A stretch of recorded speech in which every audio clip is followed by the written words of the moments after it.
नमस्कार। दृष्टिकोण के सभी मित्रों को मेरा सादर प्रणाम। देखते ही देखते मनु कॉलेज के फाइनल ईयर में पहुंच गया था। इतना समय कैसे बीत गया मालूम ही नहीं पड़ा। विद्यालय की तरह कॉलेज के दिन कभी ना भूले जाने वाली यादों के साथ बस अब अपने अंतिम चरण में थे। फर्स्ट ईयर का वो नयापन, हर अनुभव का वो पहला अनुभव कौन भुला सकता था। वो नए मित्रों का मिलना, अलग अलग परिस्थितियों में सबके साथ पहली मुलाकात, समय के साथ कुछ मैत्रियों का और अच्छा हो जाना और कुछ का टूट जाना। कॉलेज के दूसरे वर्ष में धीरे धीरे स्कूल और फर्स्ट ईयर के बचपने से बाहर निकलकर परिपक्व होने की शुरुआत होना, कॉलेज लाइफ का आदी हो जाना और अब फाइनल ईयर में भविष्य को लेकर सभी छात्रों का निरंतर चिंतित रहना। आखिरी सेमेस्टर की परीक्षाएं सर पर थी। कॉलेज कैंपस में कंपनियों का आना शुरू हो चुका था। ऐसे में हर छात्र अपना सर्वोत्तम प्रयास करना चाहता था और किसी भी अवसर को चूकना नहीं चाहता था।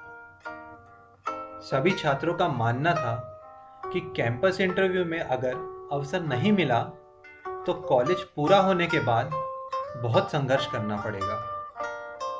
ऐसे में किसी को ना तो दोस्ती याद रहने वाली थी और ना ही कोई रिश्ता।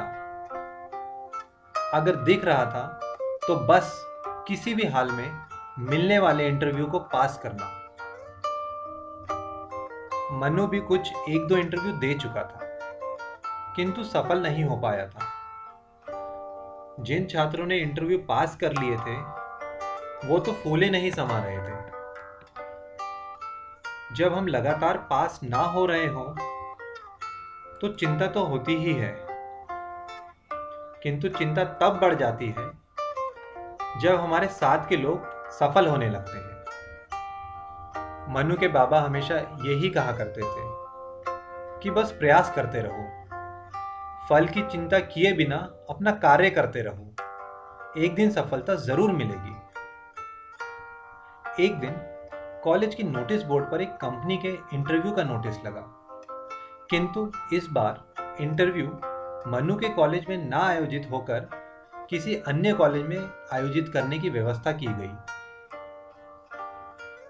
और उस कंपनी ने यूनिवर्सिटी के सभी कॉलेज के छात्रों को इंटरव्यू में आवेदन करने की अनुमति दे दी थी। इसका सीधा और स्पष्ट अर्थ यही था कि नौकरी के लिए अब स्पर्धा और भी ज्यादा कठिन होने वाली थी, क्योंकि अन्य कॉलेज के छात्र भी उसमें भाग लेने वाले थे। जब ये बात मनु ने अपने बाबा को बताई तो बाबा ने मनु से कहा,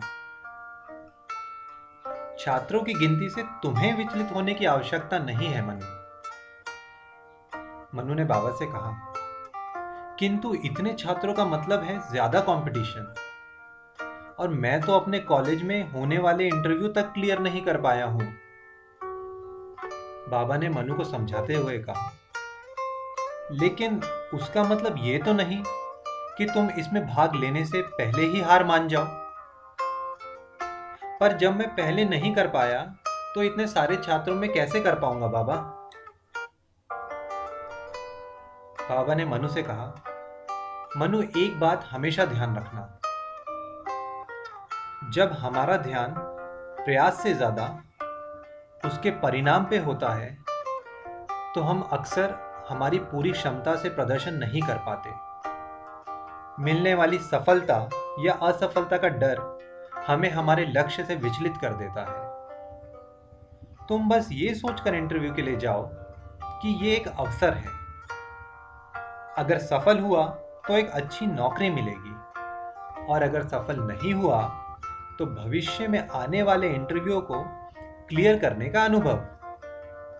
तुम्हें तो हमेशा की तरह सिर्फ अपना सर्वोत्तम प्रयास ही करना है। बाबा की बातों से मनु का आत्मविश्वास और मनोबल बढ़ा तो सही, पर फिर भी कंपटीशन के दबाव को झुठलाना मुश्किल था। मनु इंटरव्यू की तैयारी में जुट गया। यूनिवर्सिटी के जिस कॉलेज में इंटरव्यू की व्यवस्था की गई थी, वहां मनु दिए गए समय के अनुसार अपने सर्टिफिकेट्स, मार्कशीट्स और बायोडेटा लेकर पहुंचा। वो कॉलेज जाने क्यों मनु को जाना पहचाना सा लग रहा था। कॉलेज की बिल्डिंग और नाम देखते ही अचानक मनु को ध्यान आया कि ये वही कॉलेज था जिसका निर्माण कार्य बाबा जिस कंस्ट्रक्शन कंपनी में कार्यरत थे उसे मिला था। और कॉलेज की इस साइट पर बाबा मनु को पहले भी ला चुके थे। इस कॉलेज के निर्माण कार्य के समय ही बाबा को मनु के लिए इस इंजीनियरिंग डिप्लोमा कोर्स की कल्पना आई थी। मनु भावुक होकर मन ही मन यही सोच रहा था कि ये मात्र एक संयोग है या कुछ और। मनु ऐसे कई विचारों के साथ कॉलेज में दाखिल हुआ। जैसा मनु ने सोचा था, छात्रों की भीड़ उससे कहीं ज्यादा थी। जब एक ही कंपनी की वैकेंसी के लिए सभी कॉलेजों के छात्रों को आमंत्रण भेजा जाएगा, तो इतनी भीड़ होना तो स्वाभाविक ही था। अब मनु के सामने दो ही रास्ते थे, या तो वो निराश होकर वापस चला जाए या फिर इसे चुनौती मानकर सफलता और असफलता की परवाह किए बिना इसका सामना करे। दोस्तों, किसी ने सच ही कहा है कि संसार में एक ही युद्ध ऐसा है जिसे जीता नहीं जा सकता, और ये वो युद्ध होता है जिसे हमने कभी लड़ने का प्रयास ही नहीं किया। क्या मनु छात्रों की इस भीड़ में अपना कोई स्थान बना पाएगा, या किस्मत मनु को कुछ और दिखाने के लिए यहां लाई थी? ये जानने के लिए मनु के इंटरव्यू का अगला भाग देखना ना भूलें। तब तक के लिए दृष्टिकोण को लाइक और शेयर अवश्य करते रहें, और हाँ, सब्सक्राइब करना ना भूलें। धन्यवाद।